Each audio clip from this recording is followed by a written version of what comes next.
સુરતના અડાજણ વિસ્તારમાં રિવરફ્રન્ટ ખાતે હાલ અશ્વ શો ચાલી રહ્યો છે ત્યારે ગઈકાલે એક અશ્વ બેકાબુ બન્યો હતો જેને લઈ અફરાતફરીનો માહોલ જોવા મળ્યો હતો।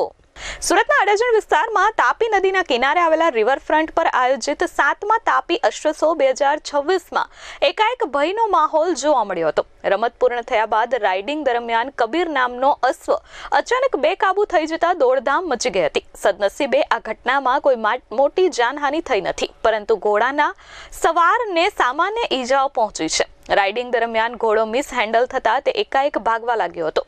ઘોડો એટલી ઝડપે દોડ્યો કે તેના પર સવાર રાઇડર નીચે પટકાતા તેને ઈજાઓ પહોંચી હતી। મેદાનમાં હાજર દર્શકો અને અશ્વપ્રેમીઓમાં ઘોડાને બેકાબુ જોઈ ગભરાટ ફેલાયો હતો। અંદાજે 1 રાઉન્ડ સુધી કબીર મેદાનમાં આમ તેમ દોડતો રહ્યો હતો, જેના કારણે થોડા સમય માટે અફરાતફરીનો માહોલ સર્જાયો હતો। જોકે ત્યાં હાજર ટ્રેનર્સ અને આયોજકોની સતર્કતાના કારણે ઘોડાને ટૂંક સમયમાં જ કાબૂમાં કરી લેવામાં આવ્યો હતો। Bureau report S24 news Surat.